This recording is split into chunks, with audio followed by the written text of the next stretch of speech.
Uncle कब से मांग रही हो, दे ही नहीं रहे हो आप। बताओ ना क्या चाहिए आपको? पेट दर्द की दवाई। पेट दर्द की दवाई? अरे मैम साहब कैसी बात कर रही है? वो मेडिकल स्टोर है क्या? ये किराना स्टोर है, खाने पीने की चीजें मिलती है, घर के राशन पानी की। दवाई नहीं मिलती? अब मुझे लगा मिलती होगी, बड़ी दुकान खोल रखी है। अगर किसी को परेशानी हो जाए मेडिकल स्टोर कहाँ ढूंढता फिरेगा, रखनी चाहिए ना आपको। अरे मैम साहब हमको रखने की अनुमति नहीं होती, उसके लिए लाइसेंस लेना पड़ता है। आप पढ़ी लिखी लग रही हो, कैसी बात कर रही हो कि दवाई गोली राशन की दुकान में थोड़ी ना मिलती है। मिलती है। हमारे घर से ना पीछे की तरफ एक अंकल की दुकान है, वहाँ मिलती है। मैंने कई बार लिया है वहाँ से, लेकिन आज ना वो दुकान बंद है, तो मुझे लगा आपकी दुकान पे भी होगी। है तो दे दो, नहीं है तो मना कर दो। अरे मैम साहब गैर कानूनी होता है, वो गलत काम कर रहा है ऐसे रख के।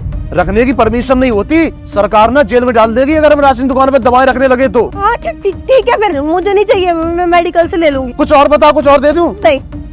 अरे रुक जाओ मैम साहब, अरे मेरे टॉफी के डिब्बे और कोल्ड ड्रिंक 4 ही बची है। क्या?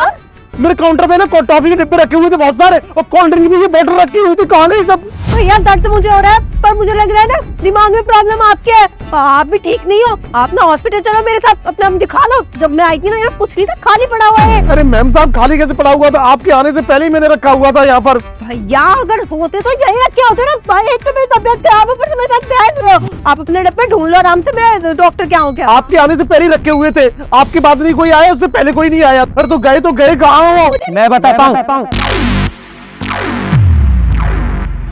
इंस्पेक्टर साहब अच्छा हुआ आप सही टाइम पे आ गए। देखिए ना इंस्पेक्टर साहब, अभी 5 मिनट पहले ही मेरे टॉफी के डिब्बे और कोल्ड ड्रिंक की ये बोतल यहाँ पर रखी हुई थी अपने काउंटर पर, और ये मैम साहब आई हैं, पता नहीं कहाँ गायब हो गए, समझ में नहीं आ रहा मेरे। अरे भैया आपके टॉफी के डब्बे गायब नहीं हुए, चोरी किए इन तीनों ने मिलके, और ये बच्चा भी शामिल कर लिया इन्होंने इस चोरी में। इसमें सारे आपके डब्बे।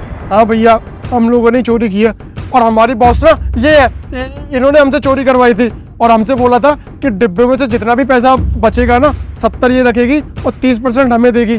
हम तो बस इसके कहने पे चल रहे थे और कुछ नहीं।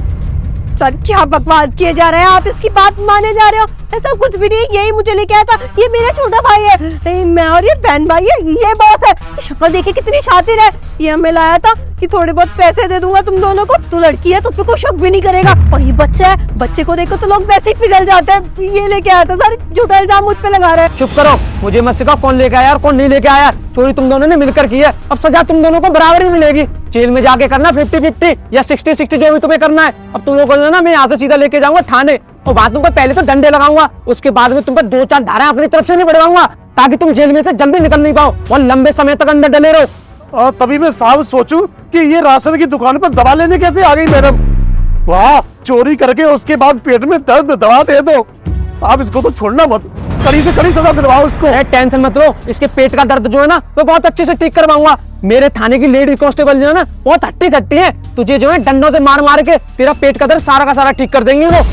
सर माफ कर दीजिए, आगे से कभी ऐसा नहीं करेंगे। छोटी मोटी सी बात है, हम सारे पैसे दे देंगे और सामान भी दे देंगे, पैसे भी दे देंगे। सर छोड़ दीजिए, आज के बाद कभी ऐसा नहीं करेंगे। सामान तो तुमको देना ही पड़ेगा, और तुम लोगों को बिल्कुल भी शर्म नहीं आती। वो बेचारे कमाते कितने दिन के 200, 300, 400 रुपए, और तुम उन लोगों की चोरी करने लग गए।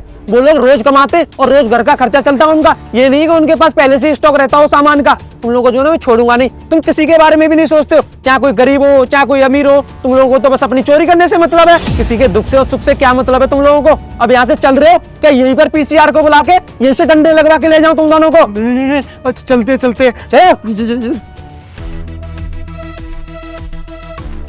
ध्यान रखा करो अपने भैया।